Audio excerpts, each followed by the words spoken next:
Love must not cease to live upon the earth, for love is a bright link twixt earth and heaven. Love is a bright link twixt earth and heaven. The divine love. Love is a far transcendent angel here. So see the angel here. Love is man's lien on the absolute. So you have placed all your property on the absolute. It is in the custody of the absolute. And absolute is bound to pay that back. Love is man's lien on the absolute. Lien, the origin of this word lien, Latin is ligare, L-I-G-A-R-E, which means to bind, to hold. And ligamen means the bond between the two. And of course, the old French is loin, L-O-I-E-N. Old French. L-O-I-E-N. L-O-I-E-N. Loin. How do you pronounce it? Old French, the word lien, the old French form is loin. L-O-I-E-N. Old. Old, L-O-I-E-N. Old form is L-O-I-E-N. Now, of course, currently it is L-I-E-N. It's the same now. Yeah, now it's current, yeah. This is current. I'm talking the old. Means the connection between lien, bond, ligar is kind of bound with that. We are bound by that. Man's bound with the absolute, you see. You have to pay back, you see, for that. Now, so the important thing is, Savitri is chanting the great hymn of Ananda. Savitri is asserting that she is greater than the law of death. She is asserting who she is, who he is. She says, our lives are the messengers of God. They are messengers of God. Messengers not just to deliver a message and go away, but to do God's work in this creation. That is the sense of messenger here, you see, which is important, you see. Messenger, other than normally you come and like a postman deliver a message and go away, you see. You are not having any active participation in the whole process, you see. In a certain sense,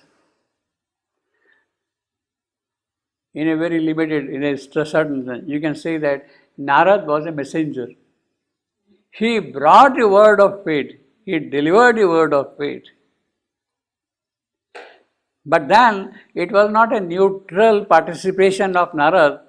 He comes and gives the message, okay, this is the letter, take it, I go back. It's not that. He has initiated in the whole process something. He has played an occult role in the entire process also, you see. Same way, they are here messengers to do something in the occult of the working of things here around, you see. Our lives are God's messengers, you see. So she is asserting that we are this, we are that. She is asserting that His love, His bliss, His God's light is what we are here to work out. And I am the woman, he the eternal delegate, etc., etc. She is chanting the hymn of Ananda, Ananda, Ananda, Ananda, Ananda, Ananda, Ananda everywhere. But that does not make any impact on death. Okay, you keep on shouting. He is untouched. He is unmoved. Savitri has spoken so much, but he remains unmoved completely, you see.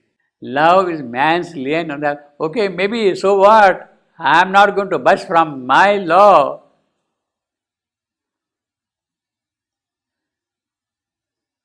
In other words, it is not only the question of chanting the hymn of felicity, it is not question of only asserting who you are.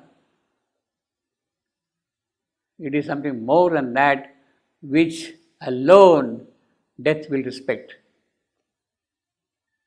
He does not have any respect for your chanting of the felicity hymn, you see.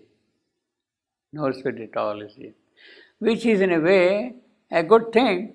In other words, he is really firm. What he respects essentially is not all this talk, etc., this assertion, this affirmation and whatnot. Not show me your power. It is your power alone that I will respect. The rest doesn't count at all for me. The rest doesn't count at all for me. Therefore, but to the woman, death the god replied with the ironic laughter of his voice, okay, you are chanting such sweet things. So he is making a mockery of all that with ironic laughter of his voice, discouraging the labor of the stars. Discouraging the labor of the stars. She says that beneath the stars we have come. No. Messengers beneath the stars. The stars are laboring to bring out light and all that. So he is responding to that, discouraging the labor of the stars. Even so, men cheat the truth with splendid thoughts. He is again saying the same thing. Look, you are a mental being. She says, you have come to man. Gods delegate in man, in the mental being. So all that you are talking is something connected with men and thoughts. What respect do I have for that? For the thoughts of men? None at all. Even so, men cheat the truth with splendid thought. He respects truth, but not what man asserts. Thus wilt thou hide a glorious charlatan mind. So this is the kind of a thing. You have really employed mind for your arguments. You are giving a big lecture to me on the life divine. You see. So what's the use of that? I don't care about that. It is all mental.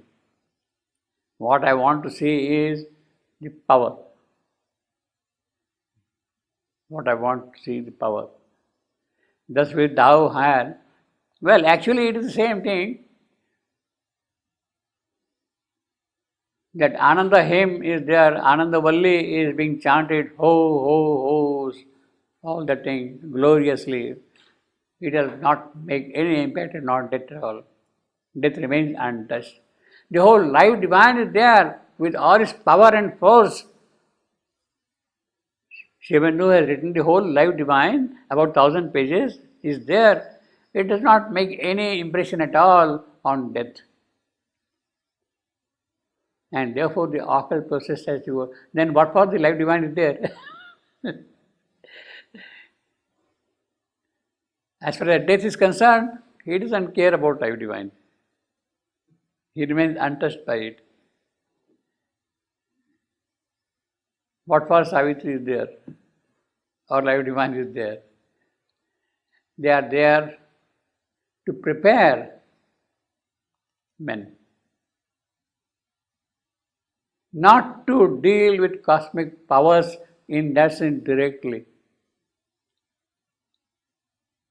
The word of assertion is there, the power of word is also there, but that is not sufficient.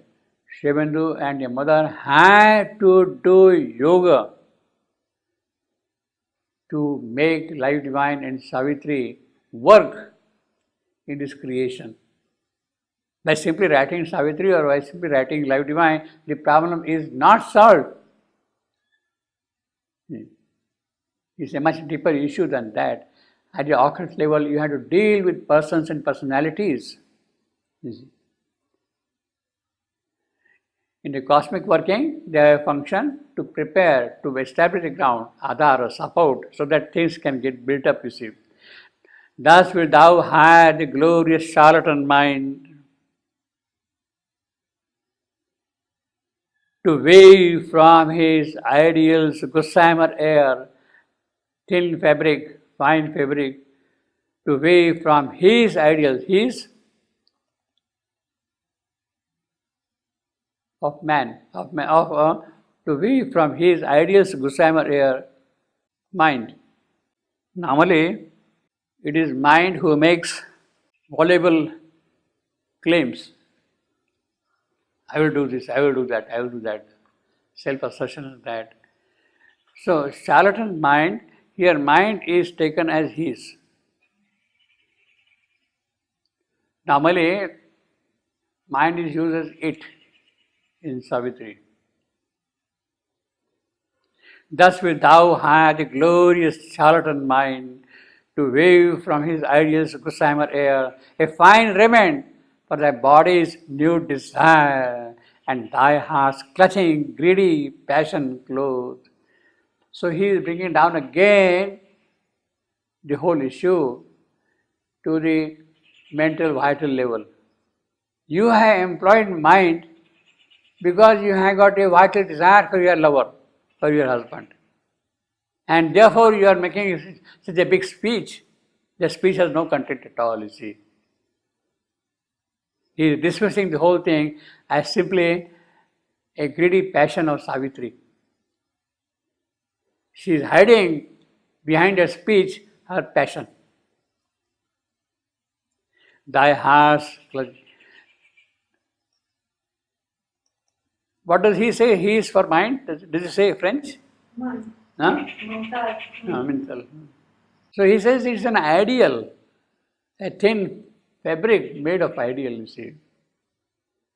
And thy heart's clutching greedy passion clothed, daub not the web of life with magic hues.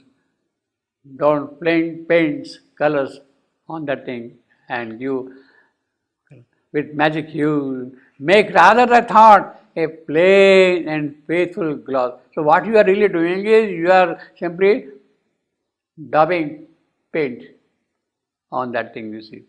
Daub not the web of life with magic hues. Make rather the thought a plain and faithful glass. And see what? Reflecting matter and mortality. And know thy soul a product of the flesh.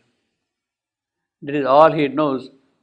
Soul is nothing but a product of the flesh. Passion, you see. And made up self in constructed world. So it is a product of the world. It is a manufacture of this creation, of this world. Soul has no independent existence at all apart from that. And know thy soul a product of this planet. Thy words are large murmurs in a mystic dream.